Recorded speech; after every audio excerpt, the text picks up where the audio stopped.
Yang pasti firman-Nya akan menyatakan segala kebesaran dan keajaiban bagi saudara dan saya. Amin. Mari kita katakan Tuhan Raja Maha Besar. Yes.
Puji nama Tuhan. Kita akan memberikan yang terbaik kepada Tuhan. Kami mengundang para pelayan untuk boleh mengambil bagian.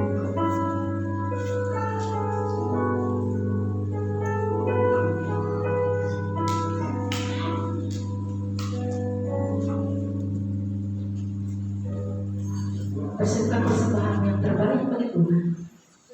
Kita berdoa persembahan kita. Tuhan Yesus Allah yang Maha Besar, Allah yang perkasa. Kami percaya oleh karena kuasa kami dibebaskan. Kau Raja di atas segala raja, yang memerintah di atas kehidupan kami. Kami bersyukur kepada Tuhan. Jika saat ini kami boleh memuji Engkau, bukan hanya sekedar memuji, tetapi kami juga membawa persembahan korban syukur kami kepada Tuhan. Begitu Engkau mengasihi kami, memberkati hidup kami dalam materi, Bapak biarlah kami mau memberikan itu kepada Tuhan. Berkati setiap kami yang memberi, karena kami tahu tangan-Mu terulur senantiasa bagi kami. Kuduskan persembahan kami Tuhan. Di dalam nama Tuhan Yesus kami memberi yang terbaik. Haleluya. Amin. Mari kita katakan, mari kita sambut Sang Raja.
menguasai hati dan telinga pendengaran kami untuk boleh segera mendengarkan firman. Kami percaya Kau memberkati kami hari ini Tuhan, memberkati kehidupan kami. Kami berikan hormat kembali syukur kepada-Mu.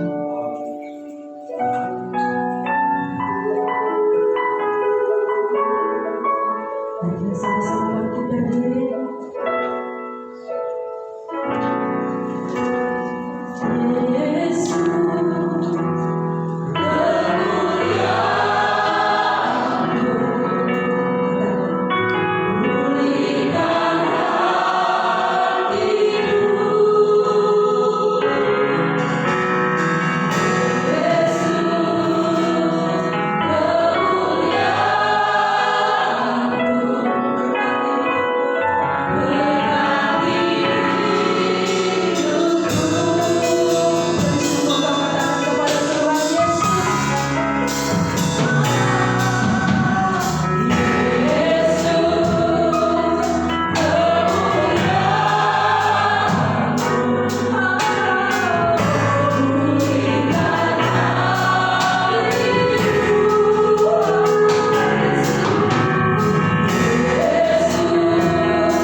segala puji hormat hanya kemuliaan bagimu Bapa, sumber oleh rohnya yang kami kenal di dalam nama Tuhan Yesus. Biarlah apa yang saat ini kami hadirkan, kami bawakan, kami datangkan dalam ibadah kami pada kesempatan waktu ini, baik itu pujian, persembahan dari harta kami, pengagungan-pengagungan yang kami naikkan di hadapan-Mu, semua kiranya itu menyenangkan hati-Mu. Biarlah Engkau ditinggikan, Tuhan yang ditinggikan kiranya bertahta di atas setiap pujian umat. Engkau hadir di dalam hati kami semua, Engkau menjamah kami, baik yang sakit disembuhkan, yang lemah dikuatkan, dan segala yang punya persoalan diberikan jalan keluar. Karena kami tahu hanya bersama-Mu ya Tuhan. Kami rindu mengalami sesuatu yang baru dengan Tuhan, sehingga kami Tuhan akan terus diperbaharui pengenalan kami, hubungan kami, dan semakin lebih indah lagi kepada Tuhan. Segala roh-roh yang sering membawa kami bosan datang kepada Tuhan, kami tolak itu di dalam nama Yesus. Dan biarlah kami terus disemangati, dipenuhi oleh ruahnya Tuhan ada di dalam hidup kami. Urapi hamba-Mu sebentar yang membawa firman Tuhan. Urapi juga seluruh sidang jemaat-Mu yang mendengarkan, baik yang di tempat ini maupun yang di rumah.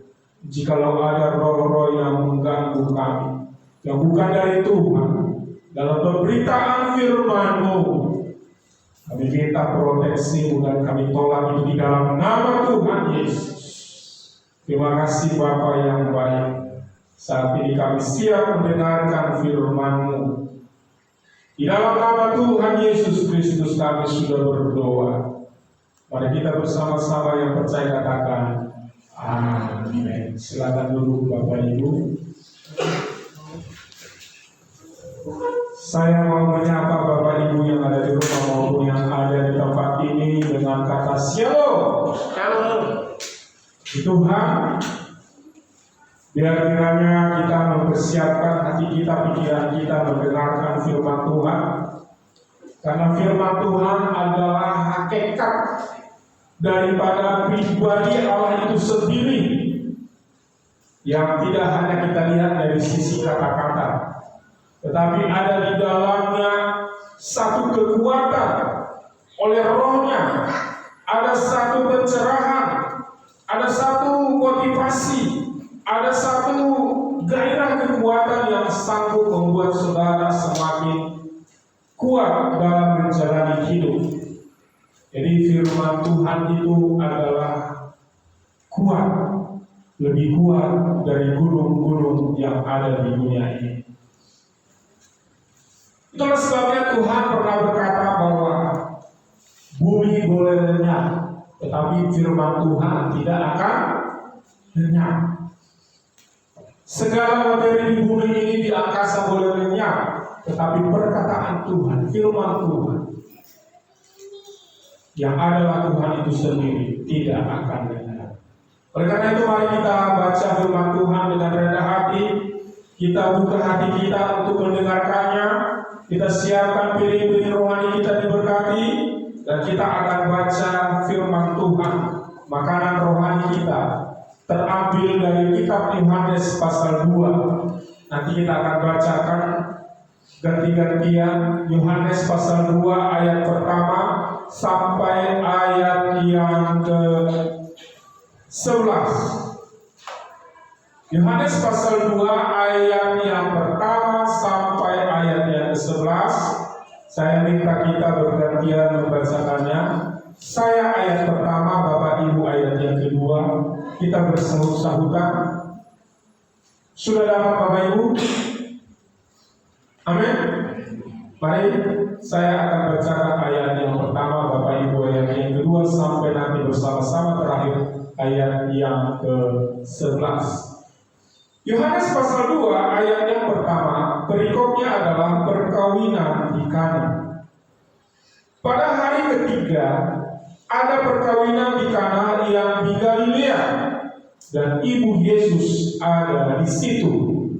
Yesus dan murid-muridnya di dalam perkawinan itu.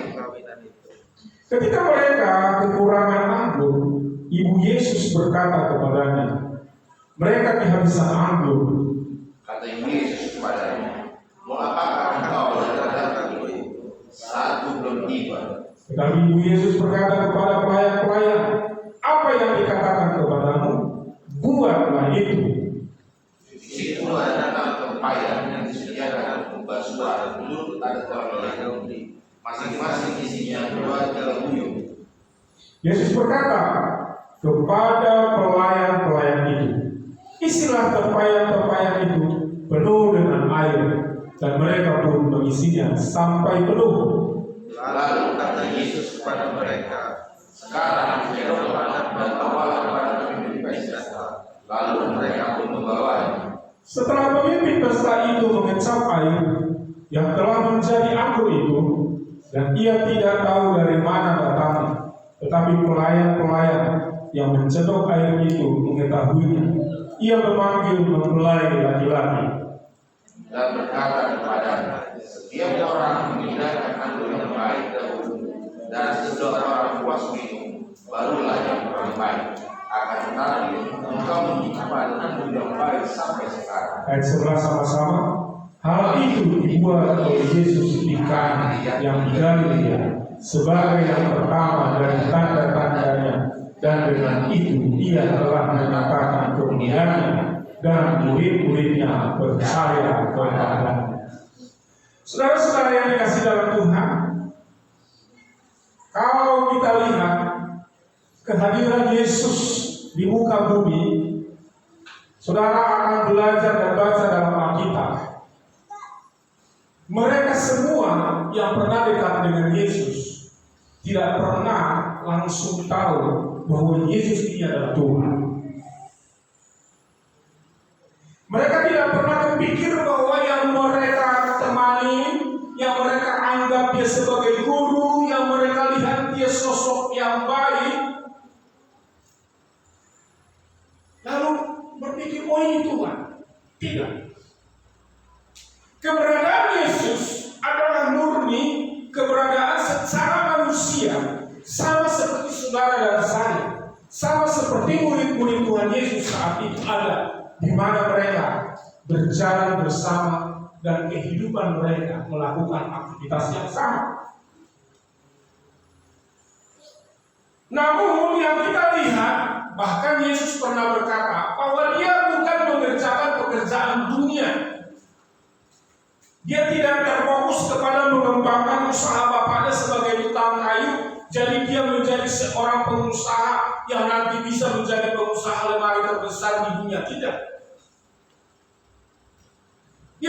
Dia tidak terobsesi kepada hal itu.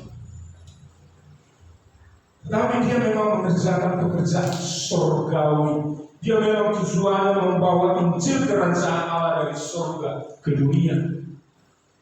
Dan secara perlahan-lahan hal itu bisa dipahami, dimengerti, dikenal, diketahui, dirasakan, bahkan dikagumi oleh murid-murid. Jadi jangan salah paham ya. Kalau nanti suatu kelak kalian ditanya, buktinya murid-muridnya tidak pernah mengaku Yesus Tuhan. Ya, secara real ketika mereka bertemu. Tetapi dari proses kepada proses, dari perjalanan satu, pernyataan saat kelahiran, sampai akhirnya dia sampai berumur 12, hingga masa mulai dia melayani pada umur 30 tahun, mulai bisa terlihat hal-hal kekuasaan yang luar biasa, kekuasaan yang sangat ajaib.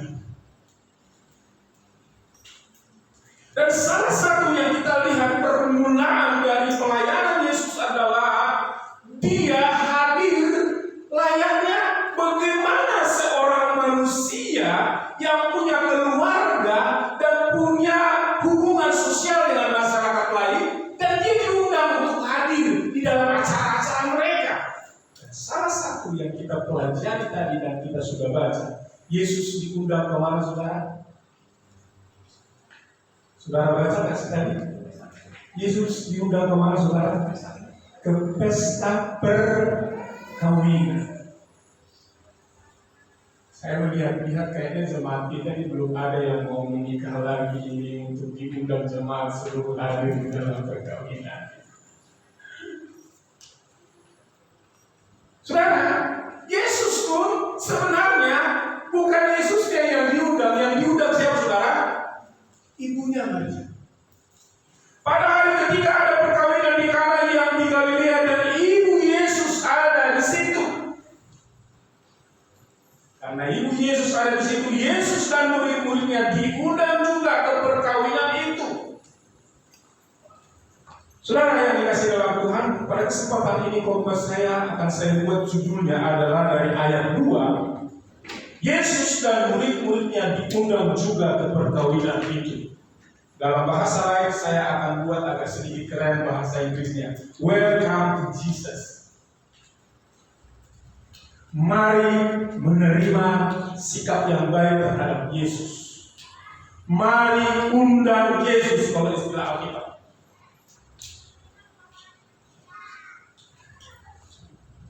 Welcome to Jesus. Saudara yang dikasih dalam Tuhan, mengundang adalah satu hal yang sering kita dengar di dalam kehidupan. Tentu kaitannya karena ayat ini kita baca bagaimana situasinya pernikahan, maka tidak jauh bedanya ketika saudara tahu bagaimana seseorang tetangga keluarga saudara kita ada pesta lalu saudara diundang. Saya yakin di antara jemaat mungkin minggu-minggu, bulan-bulan, tahun-tahun ini ada pernah diundang ke pesta pernikahan. Dan tahukah saudara apa sih maksudnya kata diundang? Saya yakin kata diundang ini adalah memposisikan seorang pengundang untuk mengharapkan yang diundang datang dengan baik-baik. Kalau sekarang ini pengertian diundang ke pesta pernikahan itu terkadang secara umum itu sudah motivasinya lain-lain. Pokoknya kalau pesta, ngapain saudara? Ngapain saudara? Memperbaiki gizi. Kalau ke pesta katanya momen memperbaiki gizi.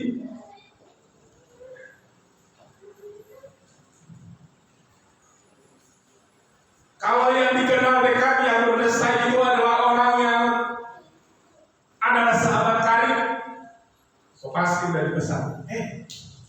Kalau istilah bahasa lain, nah sebungkus sama kita ya. Nah sebungkus, siap-siap. Bungkus nanti sama kita. Kalau ada yang sisa kan nanti buat makan malam. Kalau itu acaranya pagi. Nanti untuk makan besok, kalau pestanya sore atau malam. Saudara, tapi sesungguhnya ketika seseorang mengundang saudara dan saya ke pesta, itu sebenarnya niatnya satu niat yang baik. Kehadiran saudara di sana adalah supaya saudara membawa sebuah restu, doa dan harapan agar mereka yang melakukan acaranya berjalan dengan baik. Amin. Sekarang juga saudara orang berpesta. Kira-kira menunya apa ya? Ada bakso, ada ini, ada itu. Pesta yang kemarin, seluruhnya baru kali ini saya ikut ke pesta. Makanannya cuma makanan warteg. Saudara ke pesta hanya melihat makanan. Kalau manusia hanya melihat apa yang dia dapat, tetapi seorang pengundang, termasuk saudara yang berpesta perkawinan di Kana ini, dia mengundang Maria ibu Yesus dan juga Yesus. Itu ada satu niat baiknya. Hanya mungkin dia tidak katakan, Yesus, nanti kalau kamu datang di sini ya, lakukan mujizat ya.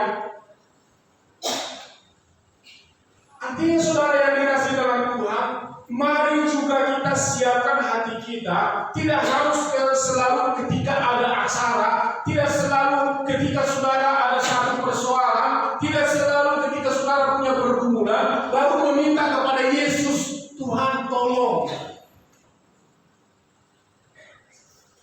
Giliran persoalannya tidak ada, nggak pernah mengundang Yesus.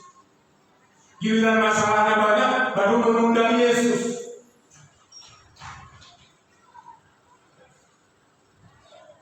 Saya mau katakan kepada saudara, jadi anak Tuhan yang kuat, jadi anak Tuhan yang rohaninya itu eksistensinya itu bagus, dia terus kuat di dalam menghadapi kehidupan, kuat tetap ada di dalam Tuhan.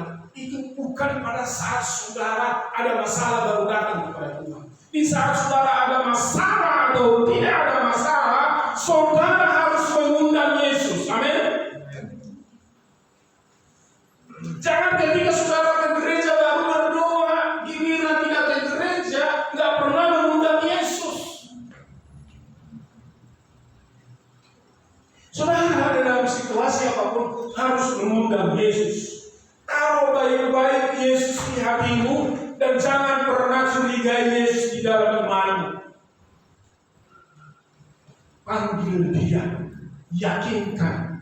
Kalaupun punya masalah atau tidak punya masalah, ada mau dibantu atau tidak, ada mau ditolong atau tidak, tetap prasangka baik. Hadirkan Yesus di dalam kehidupan saudara dan saya. Saudara-saudara yang dikasih dalam Tuhan, kalau kita lihat yang punya pesta ini mengundang Yesus, welcome to Jesus. Kenapa?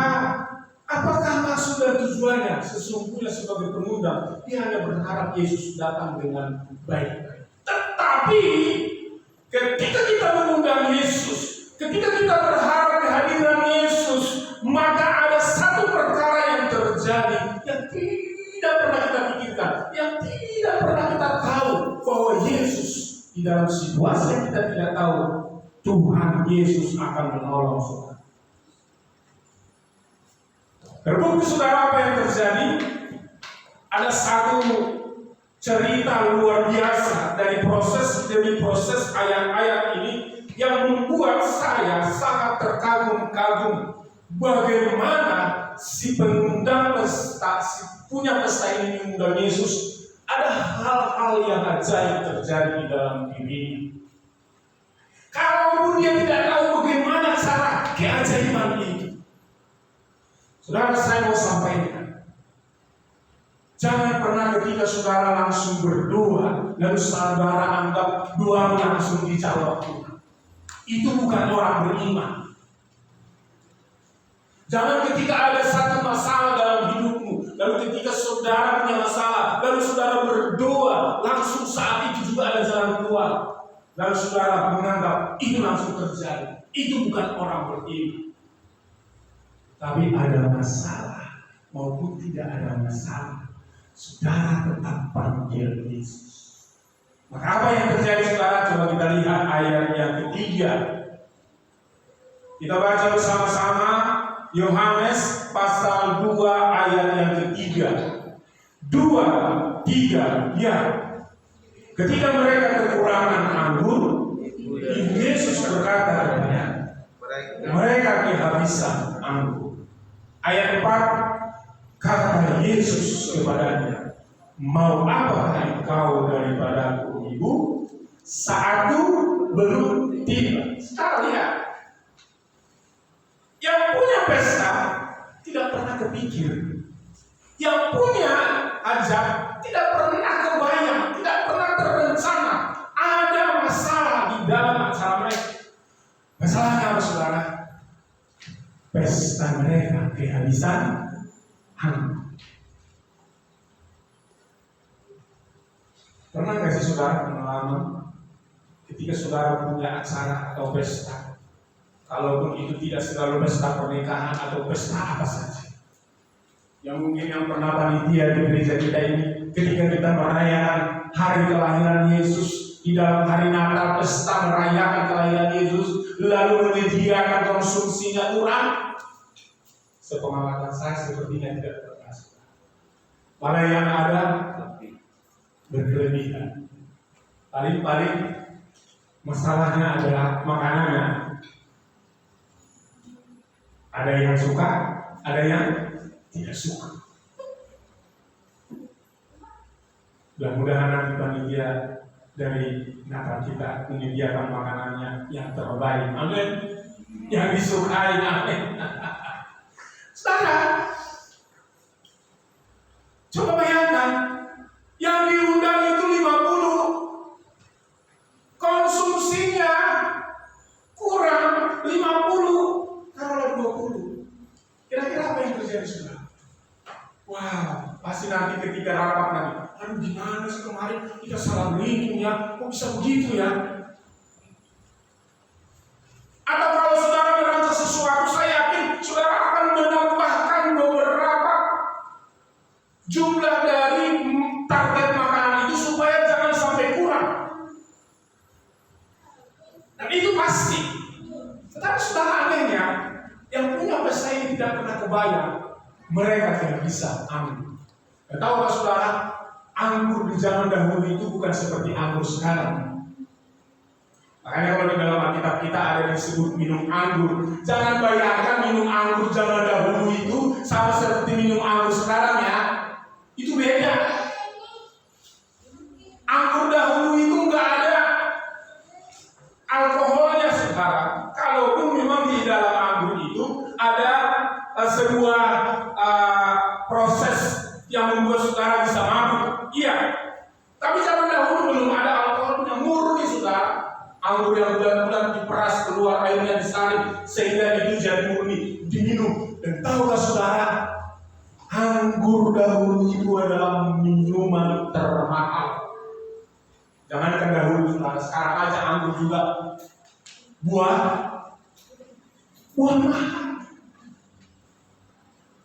Coba suruh nanti panitia, Gereja Sidang Jemaat Al-Skimah Ciputa Timur, panitia menyediakan minuman, pakai anggur yang bukan anggur dari alkohol, begitu. Tapi anggur yang bulan-bulan di sana diperas secara murni, lalu disediakan satu-satu sekarang. Waduh, bisa panitia ini. Waduh, kita salah perhitungan ini, udah dijumlahin targetnya biaya segini, beli anggur yang seperti itu, waduh bisa rugi kita panitia. Karena anggur itu mahal, apalagi zaman kita. Kalau sekarang, kalau minuman paling berkelas apa sih sebenarnya? Sekarang itu kalau di pesta minuman berkelas apa sih? Minuman berkelas sekarang di pesta itu apa sih ya? Wih, Sprite, kayaknya enggak. Karena umum paling cuma air putih. Es apa gitu, es cendol atau apa gitu? Es lokan.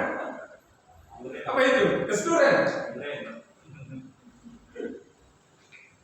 Sekarang itu anggur minuman berkelas.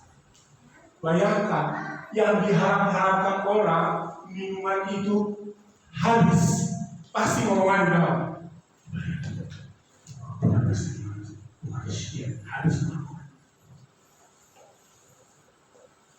Saya pernah ke sebuah pesta, saudara, pesta anak saya Islam. Dari Senayan pasti lah, itu udah ribut sudah, bayangin Indonesia.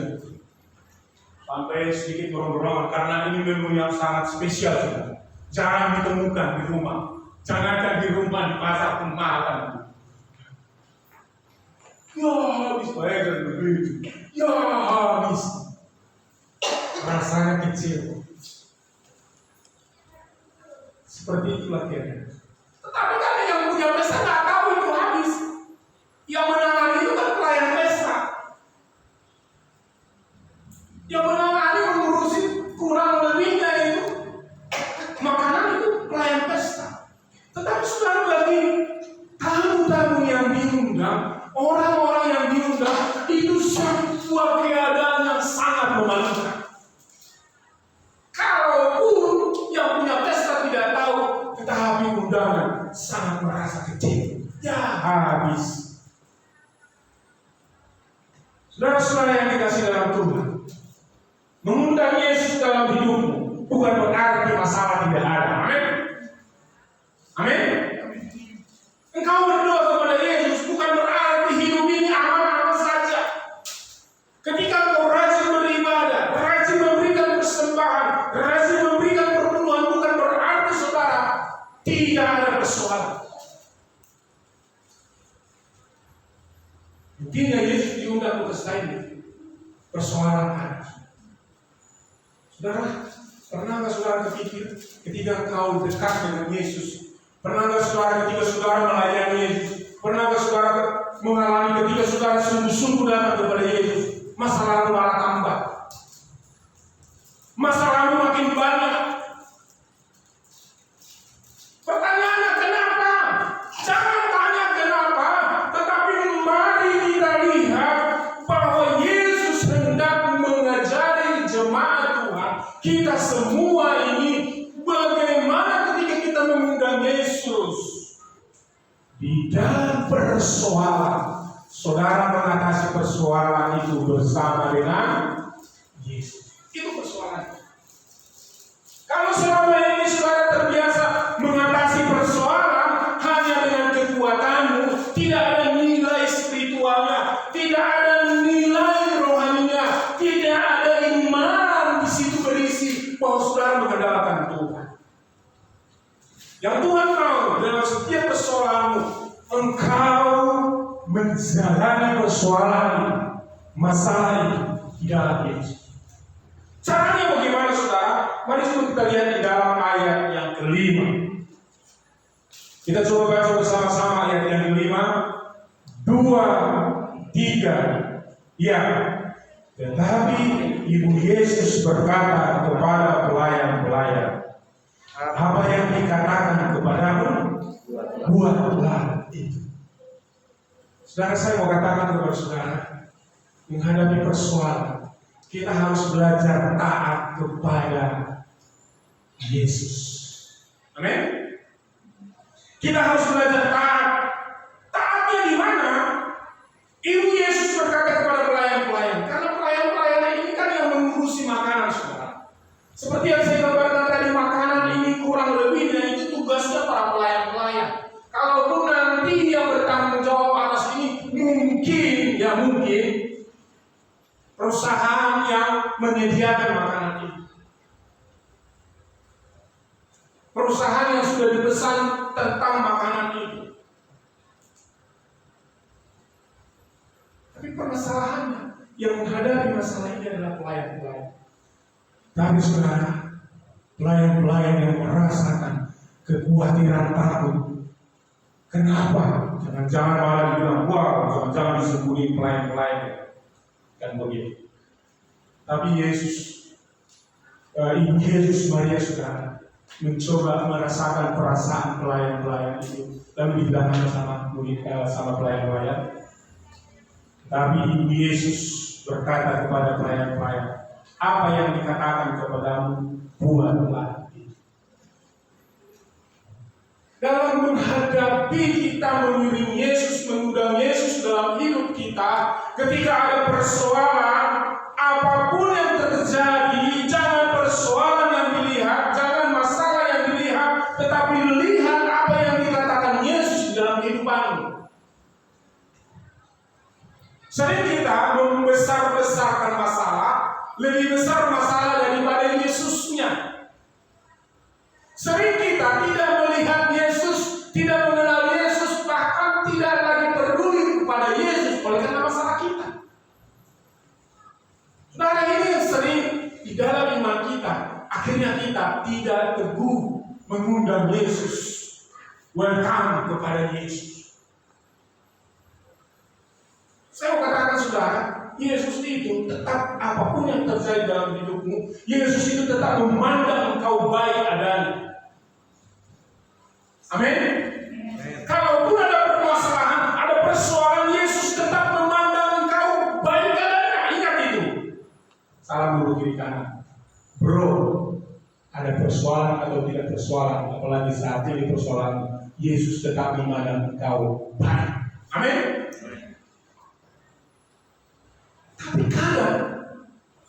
kita melihat diri kita tidak baik, menyalahkan diri kita, menyalahkan orang lain, yang paling fatalnya menyalahkan Tuhan.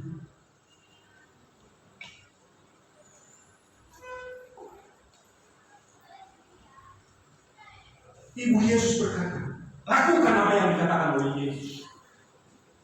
Amin. Mari kita berjalan bersama dengan Yesus di dalam setiap persoalan kita. Mari kita berjalan di dalam Yesus menghadapi beban berat yang kita alami.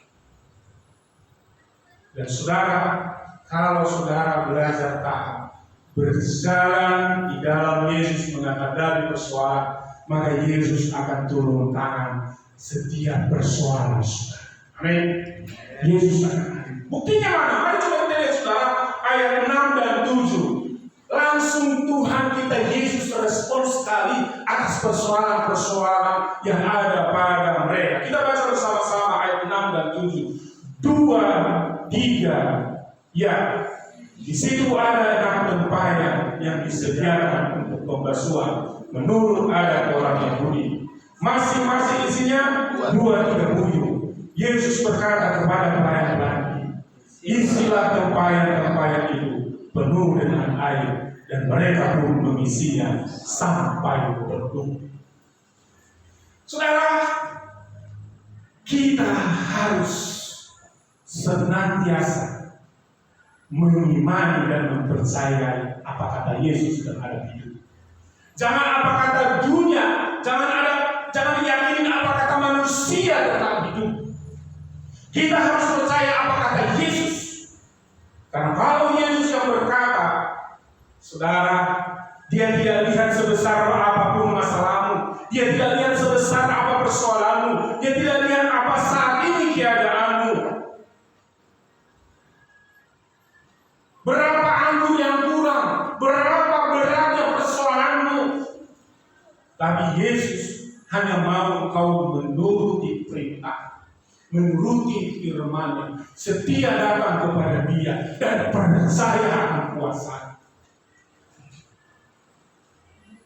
Saudara, ciri-ciri orang yang percaya itu, coba kita lihat saudara di dalam Lukas, ya, Matius pasal 8 ayat yang ke-8.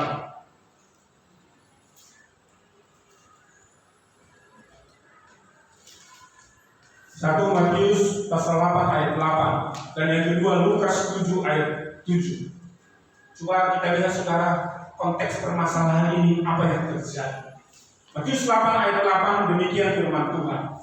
Tetapi jawab perwira itu kepadanya, katanya itu adalah Yesus. Jadi ada seorang perwira menjawab Tuhan Yesus, bilang saudara, Tuhan, aku tidak layak menerima Tuhan di dalam rumahku.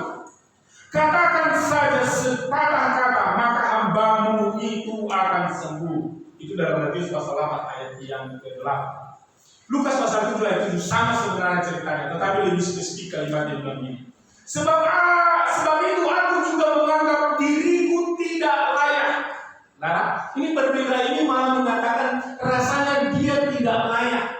Ya, jadi persoalan dia sepertinya ada di dalam dirinya. Dia tidak layak di hadapan Yesus.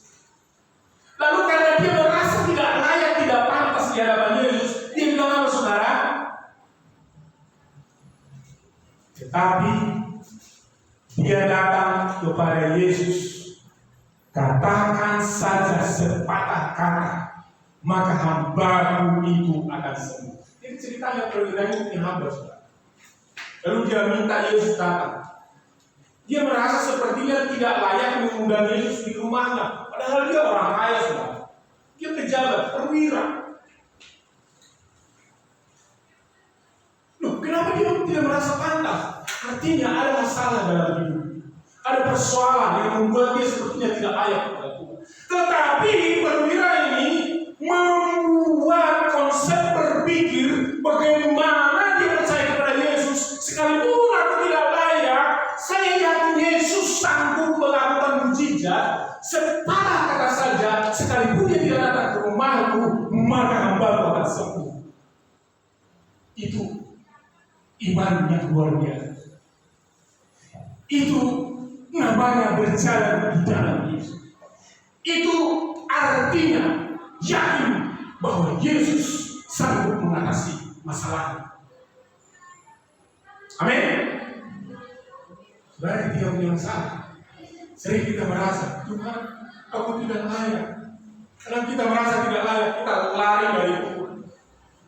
Padahal ada banyak cara Tuhan yang bisa dia buat untuk menolong saudara. Tetapi terkadang kita malah mengkonsep menurut pikiran kita, seolah-olah kita yang membuat caranya biar Tuhan menolong kita. Padahal Tuhan lebih tahu caranya menolong saudara dan saya. Amin. Jadi diperlukan ketaatan, diperlukan mindset kita. Jangan kita hanya berpikir menurut pikiran-pikiran kita. Saudara sama Tuhan itu, jangan hanya pikiran-pikiranmu bawa kepada Dia, lalu seolah-olah kamu membenarkan pikiranmu di hadapan Tuhan. Itu terbalik. Jangan pernah pikiranmu kamu bawa kepada Tuhan, tetapi yang ada adalah izinkan pikiran Tuhan ada di dalam pikiranmu. Amin. Karena jika pikiran Tuhan ada di dalam pikiranmu, saudara, maka konsep imanmu itu akan dilakukan sesuatu terobosan-terobosan baru. Perwira ini percaya, saudara. Katakan saja sepatah kata. Kalau tadi Ibu Yesus kepada pelayan kita, dengar apa yang dikatakan oleh Yesus, lakukan. Saudara jemaat Tuhan yang dikasihi dalam Tuhan, mari belajar apa yang dikatakan firman, lakukan. Amin. Amin. Sederhana, saudara, sederhana. Sederhana, saya mau kasih contoh dan ini umum. Kalau saudara sudah disuruh memberikan persembahan persepuluhan, saudara sudah melakukan belum? Karena pertanyaannya, kalau saudara belum melakukan, artinya otakmu kamu buat kepada Tuhan. Bukan firman yang menurut kamu untuk memberikan itu, lalu kamu bantah dengan pikiranmu.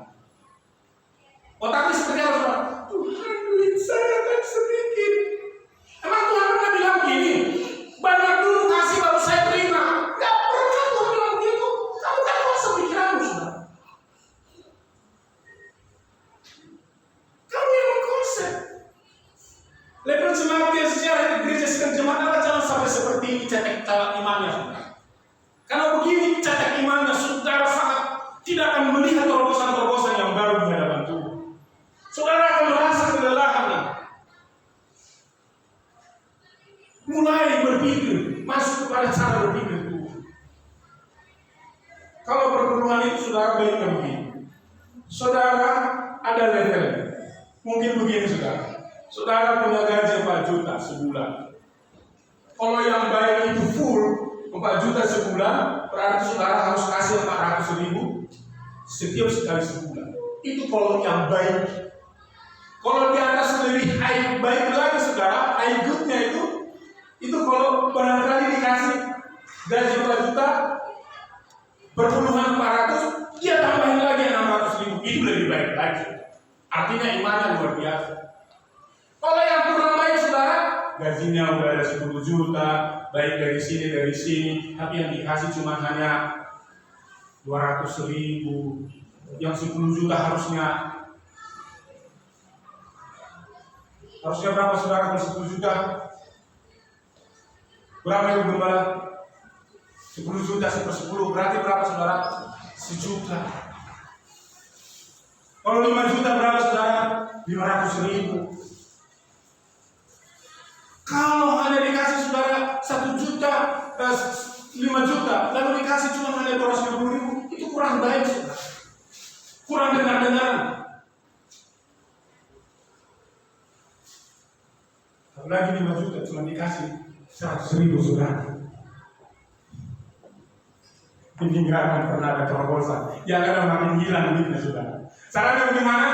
Datang penyakit, bayar rumah sakit, kecelakaan, motor begini, mobil itu dan sebagainya. Datang Bali, diambil. Kan itu kata Maliaki saudara. Maliaki pasal 3. Jangan sampai datang apa saudara? Belalang dan belalang pelompat. Kalau pelompat itu Pindah-pindah saudara. Kalau berapa itu bisa jauh-jauh mau ngambil semua pekerjaannya dirusak, duit pun hilang. Amin. Halo. Kayaknya kalau pendeta ngomong uang langsung tunduk semua.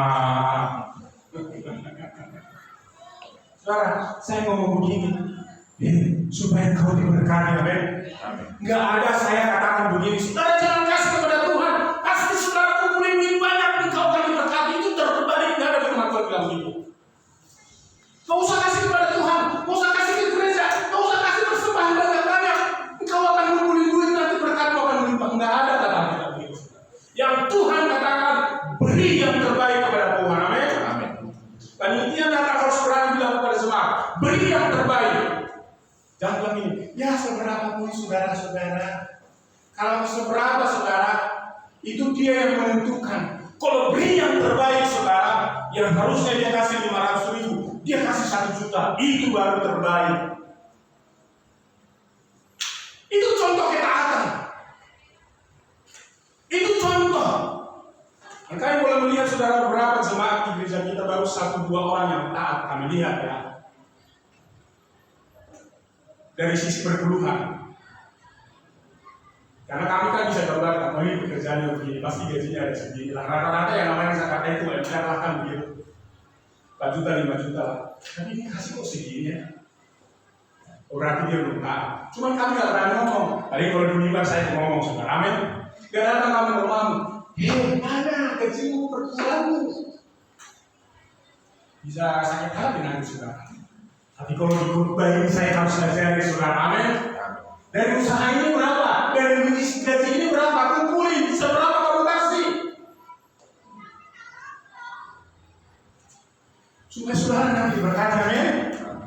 Ini bukan perkataan pendeta, bukan perkataan pastor ini. Ini perkataan firman Tuhan. Memang logika kita bisa hancur gara-gara seperti ini, saudara. Aduh, Pak Pendeta bagaimana? Orang saya tidak bisa. Ini itu dan sebagainya. Saudara, istri saya kemarin baru bersaksi.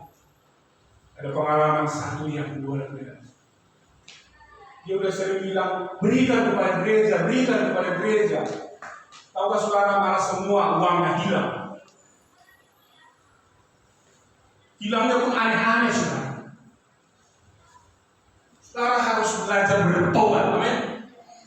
Jadi kalau buku gembala ngomong kepada jemaat itu, akhirnya ibu gembala karena sudah bertahun-tahun. Dan kami pun sebagai gembala kalau sudah ngomong saudara mendengar urusannya nanti kepada Tuhan, bukan kepada pendeta. Tapi kita kok keras banget ini Tuhan. Ya iya itu adalah taat. Supaya saudara tahu bahwa saudara sedang membangun welcome to Jesus. Saudara lagi berjalan bersama dengan Yesus. Kalau saudara berjalan dengan otakmu, pikiranmu yang sebesar bapau itu, bagaimana engkau bisa berhina? Tuhan mau justru bawa saudara untuk masuk kepada ruang terobosan. Amin. Saya coba dulu Pak Pendeta, saya nggak kasih ke gereja. Coba saudara, nggak usah kasih. Saya minta saudara nggak usah kasih. Lihat saudara, prosesnya lihat, bukan saya yang ngomong. Lihat, karena kami bukan setahun 2 tahun melayani saudara, udah puluhan tahun, 30-an tahun berbagai pengalaman. Jadi kami ngomong begini bukan sekedar ngomong bahasa basi, ngecap doang. Di mana kami dulu sebagai pelayan, di mana kami dulu ada gembala kami, itu mereka sudah saksikan begitu. Dan itu semua berdasarkan Alkitab. Dan akhirnya apa yang terjadi saudara? Hamba pelayan-pelayan ini pun melakukannya. Lalu kita coba lihat saudara, di dalam ayat yang ke-8. Kita baca bersama-sama. 2, 3, ya. Lalu kata Yesus kepada mereka, sekarang cedoklah dan bawalah kepada pemimpin pesta. Lalu mereka pun membawanya. 9. Setelah pemimpin pesta itu mengecap air yang telah menjadi aman itu, dan ia tidak tahu dari mana datangnya, tetapi pelayan-pelayan yang mencedok air itu mengetahuinya, ia memanggil mempelai laki-laki. Ya saudara, anehnya saya melihat di dalam ayat yang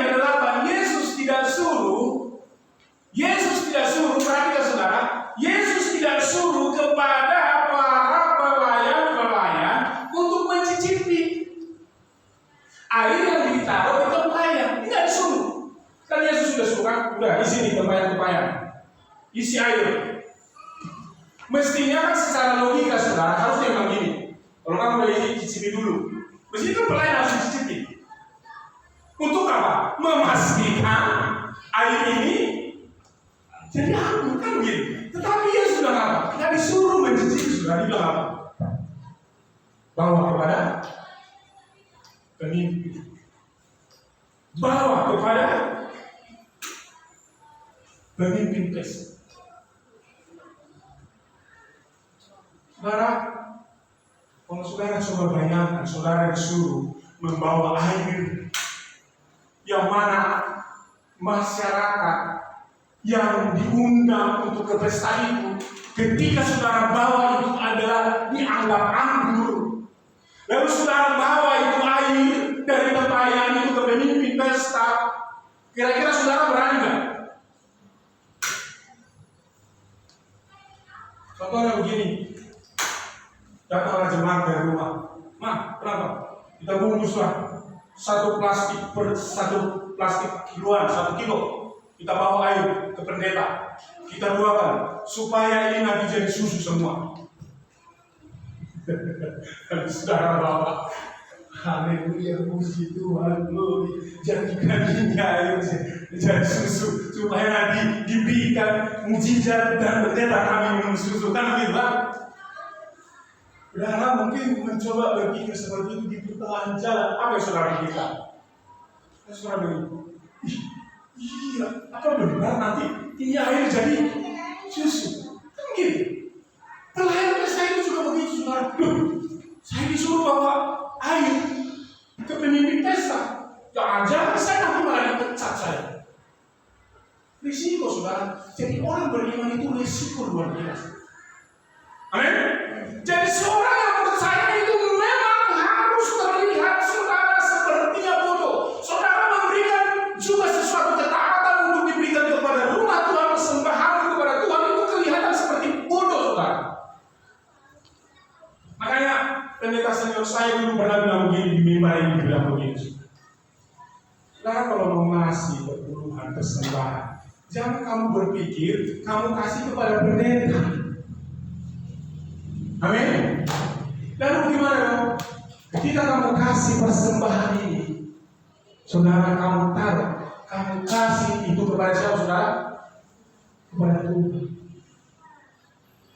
Apapun yang kamu kasih itu urusannya kepada Tuhan. Itu yang harus dibuat terobosan-terobosan baru cara berpikir seorang yang berjalan welcome Jesus.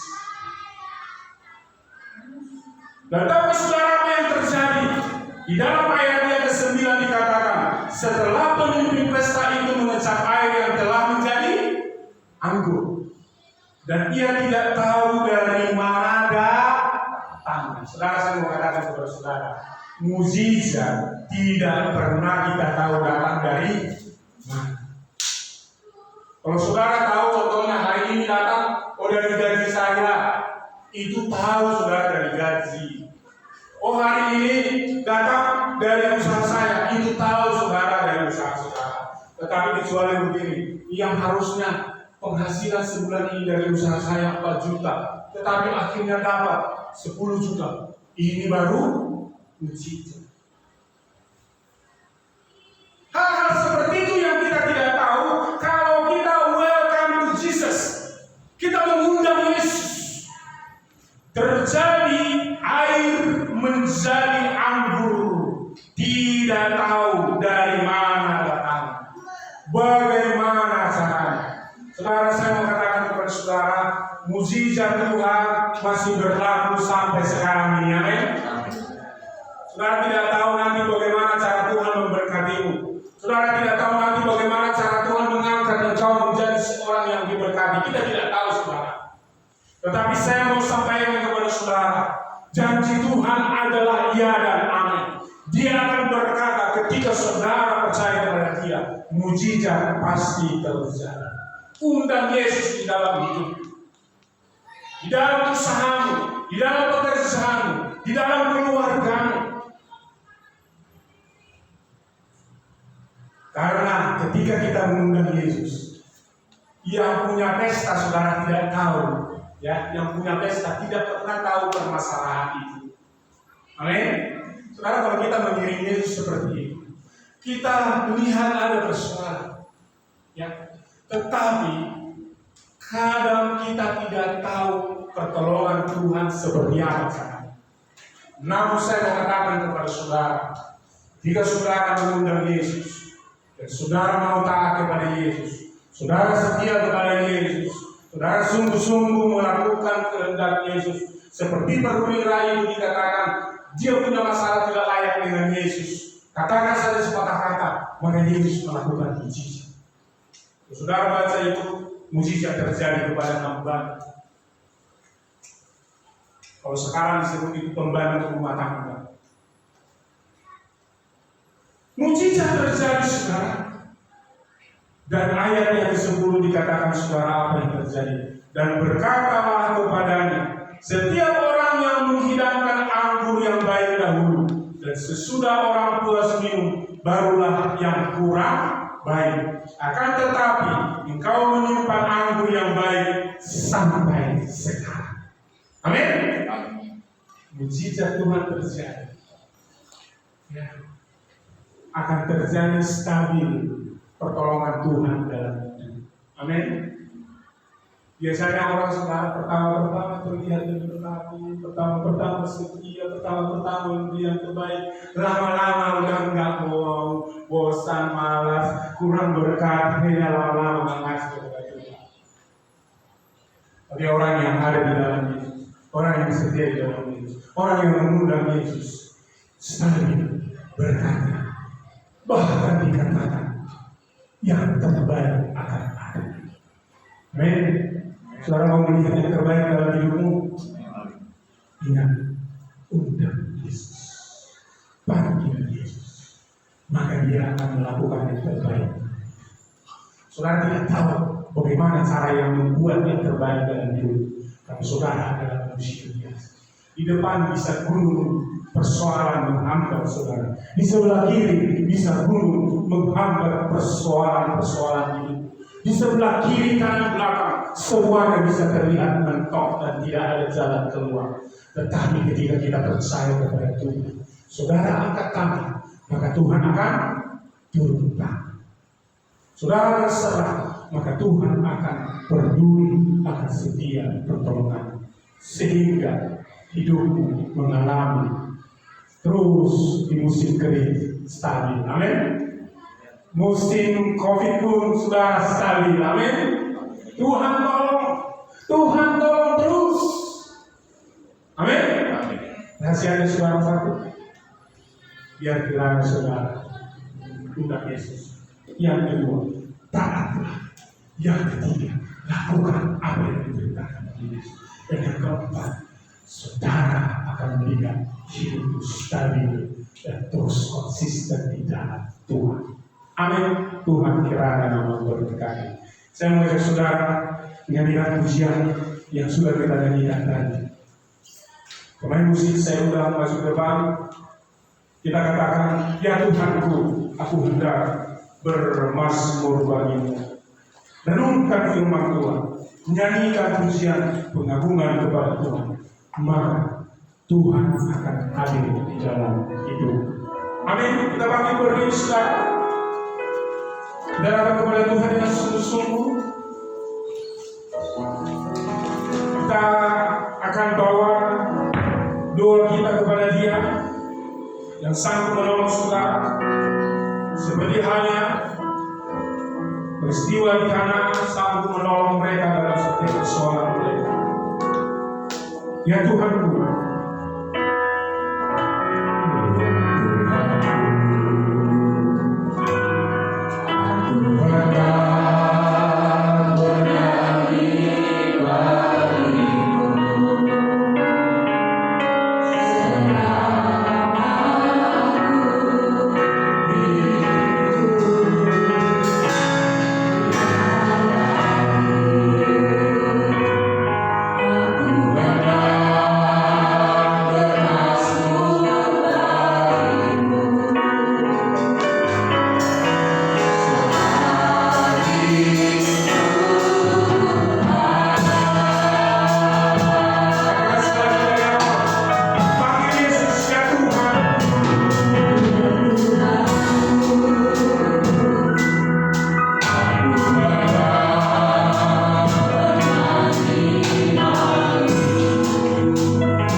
bibit lestari itu mencapai yang telah menjadi anggur, dan ia tidak tahu dari mana datang.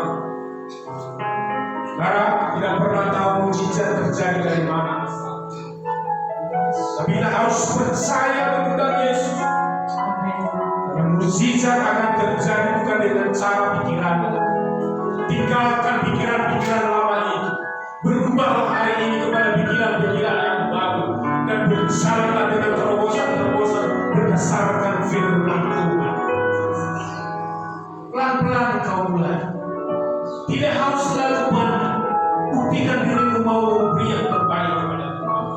Memberi yang terbaik bukan masalah jumlah, tetapi ketaatan.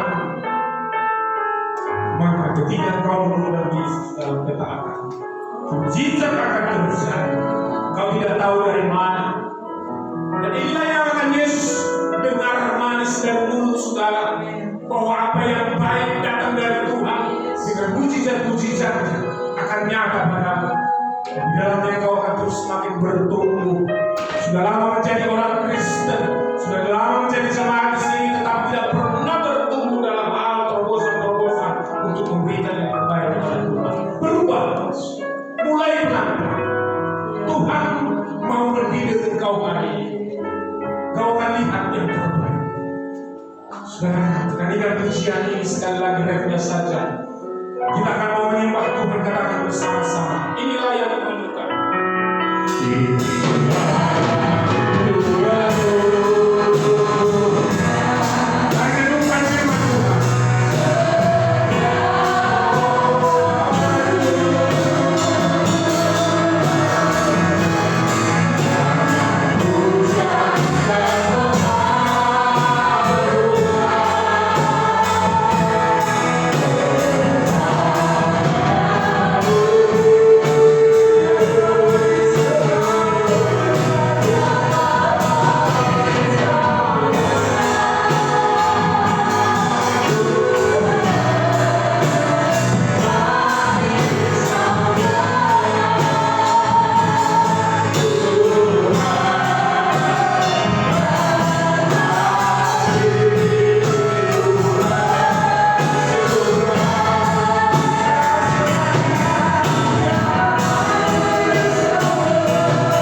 bertumbuh. Biar mereka lebih mengenal Allah. Jangan sekedar mereka berseru kepada Yesus, bukan sekedar mereka duduk di kursi ibadah seperti ini, tapi pikiran-pikiran mereka terus diperbaharui. Mereka terus respon mengundang, tahan pada dan melakukannya dengan lebih baik dan lebih baik, sehingga janjimu terus terpenuhi kepada mereka. Kau Tuhan yang terus memberkati mereka. Kau Tuhan yang membuat mujizat di perkawinan kami. Maka mujizat yang sama juga Engkau akan lakukan kepada kehidupan mereka, kepada pekerjaan mereka ketika mereka taat ke Tuhan. Jadi kami terus biar menangis kau dengar. Baru selesai berbicara, menyampaikan firman. Tapi Rohmu terus bekerja tanpa batas waktu, tanpa batas tempat. Kami pulang dari tempat ini pun Roh Kudus akan terus bekerja. Penuhi mereka oleh hal ini. Satu hari mereka akan mengatakan sesuatu yang manis dari iman mereka kepada Tuhan, sebagai bukti buah bahwa di dalam kami mereka mengalami terobosan-terobosan. Terima kasih Tuhan. Segala hormat kemuliaan bagi, segala pujian hanya bagi. All glory for God. Segala kemuliaan bagi Allah Bapa, Cipta langit dan bumi, dalam nama Yesus. Kami sudah berdoa. Mari kita yang percaya katakan sama-sama. Amin. Tuhan Yesus berkati.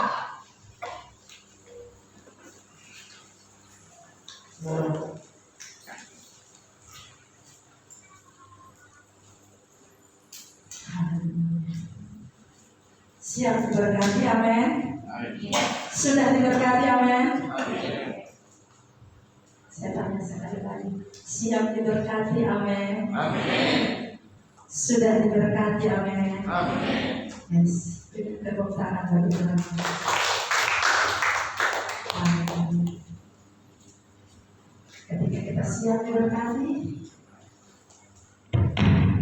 dan ketika kita siap memberkati, maka Allah terus bertangan dengan kami. Mari izinkan tetap Tuhan bekerja di hati dan pemikiran kita, dalam perasaan kita, maka Dia akan bertindak tanpa. Terima kasih buat hambanya, para sidang yang sudah menyampaikan kebenaran firman Tuhan. Marilah kita bawa firman ini ke rumah kita masing-masing. Setidaknya 1 minggu ini adalah menjadi perenungan bagi kita bersama-sama, supaya kita tetap dalam berkat Tuhan. Baik, kita akan mendengarkan pengumuman sepekan. Sebagaimana di tempat ini, hari Sabtu kita pada latihan fresh worship.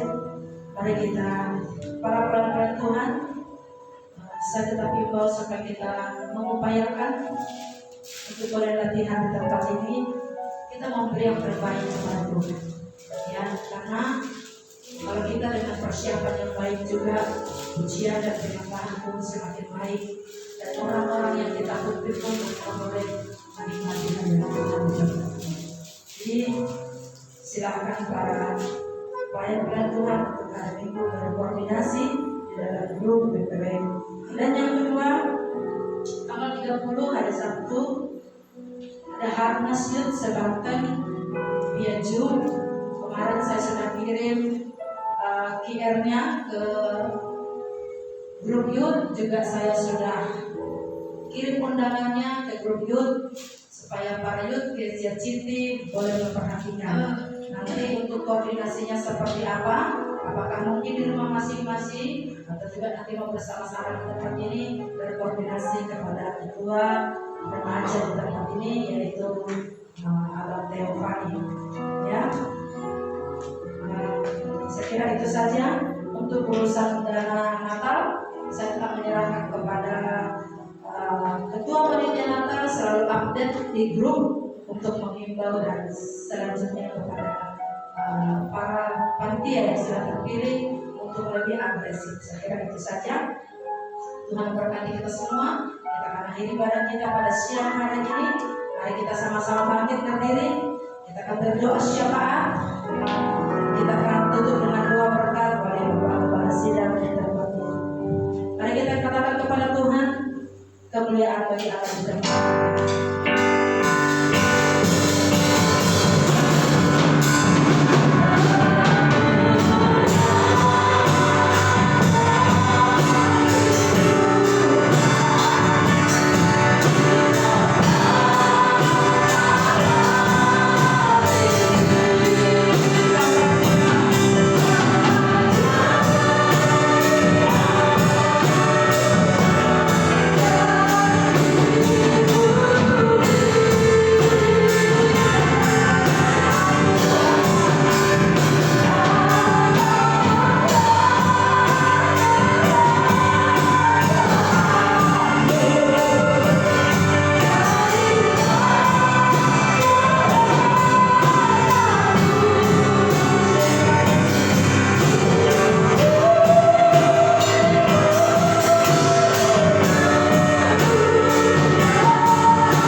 Allah yang sudah berbicara melalui firman-Mu yang telah memberkati kehidupan kami, sehingga kami boleh senantiasa melihat kebesaran Tuhan dengan iman dan terobosan yang kami kerjakan di hadapan Tuhan. Bapa, hamba berdoa secara khusus ke seluruh sidang jemaat. Engkau Tuhan yang menilik setiap hati mereka, Engkau menyelidiki setiap pikiran mereka. Sebagai hamba yang Kau utus untuk menggembalakan mereka di tempat ini, Engkau menuntun mereka kepada rumput yang hijau, memberkati kehidupan rumah tangga usaha mereka Tuhan. Engkau juga memulihkan segala pikiran perasaan mereka yang kurang berkenan kepada Tuhan, sehingga kami diperkenankan oleh karena kasih-Mu, dan kami diberkati oleh karena kemurahan-Mu.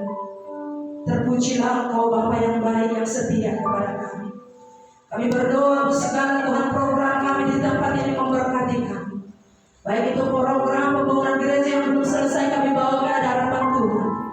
Oh Allah yang berbelas kasihan kepada gereja-Mu di tempat ini, sehingga boleh terlaksana dengan selesai baik pembangunan gereja-Mu di tempat ini. Engkau juga memberkati para pelayan-pelayan Tuhan di tempat ini. Biar Kau mengurapi secara khusus hamba-hamba-Mu di tempat ini Tuhan. Setiap yang ambil bagian di tempat ini Tuhan mengurapi, menguduskan. Dan hamba-Mu berdoa Bapa, Engkau turut campur tangan. Berkati Tuhan segala program Natal kami. Biarlah Allah bekerja di dalamnya, segala biaya yang kami butuhkan Tuhan mencukupkan. Kami percaya kesehatan kebersamaan kami Allah turut bekerja di dalamnya. Kami bersyukur kepada-Mu Tuhan, melalui firman yang hari ini yang ditaburkan hamba-Mu. Kami percaya kami akan bangkit Dan kami akan percaya dengan iman teguh melakukan taat kepada Tuhan, sehingga kami melihat karya-Mu yang besar itu Tuhan. Berkati bangsa dan negara kami, berkati gereja-gereja Tuhan setanah air Tuhan. Mereka yang beribadah pun satu hari ini dimanapun mereka berada, di rumah maupun di gedung. Engkau Allah Tuhan melihat mereka, setiap kerinduan anak-anak Tuhan. Para hamba-hamba Tuhan yang Kau telah utus mereka Tuhan menjadi pemberita firman-Mu. Bahkan mereka yang sudah lulus dari teologi, mempersiapkan mereka menjadi generasi-generasi Tuhan di bangsa kami. Terpujilah nama-Mu Bapa. Inilah ucapan syukur kami pada saat ini Tuhan. Biarlah nama-Mu dipermuliakan dalam ibadah kami sepanjang hari ini. Haleluya. Terkasih di dalam Tuhan, marilah kita akhiri seluruh rangkaian ibadah kita. Biarlah kita pulang dari tempat ini ke rumah kita masing-masing dengan membawa berkat-berkat Tuhan. Namun, peganglah janji Tuhan tentang ibadah-Mu. Ketika Kau beribadah, firman Tuhan berkata, diberkati roti makanan air minuman-Mu, diberkati buah kandungan keturunan anak cucu-Mu, diberkati usaha dan pekerjaan-Mu, serta dilindungi keluar masuk dari setiap rumah-Mu. Oleh karena itu, pandanglah kepada Kristus dan terimalah berkat-Nya. Di tangan kanannya ada kehidupan, di tangan kirinya ada kelimpahan. Tuhan memberkati dan melindungi engkau.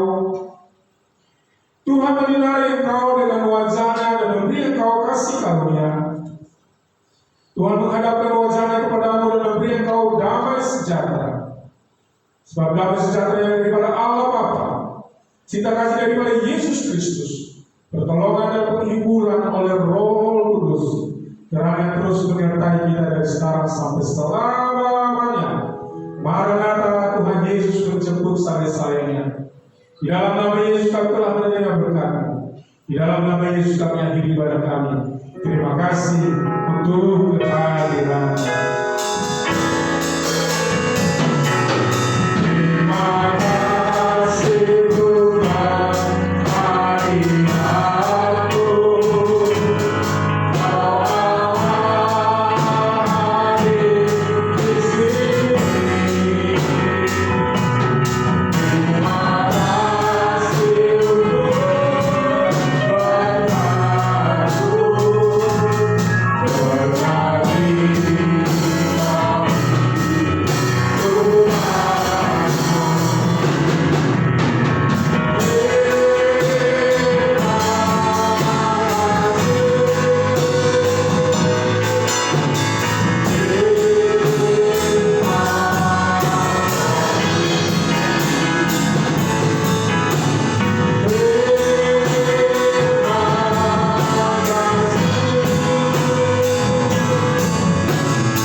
Shalom, selamat hari.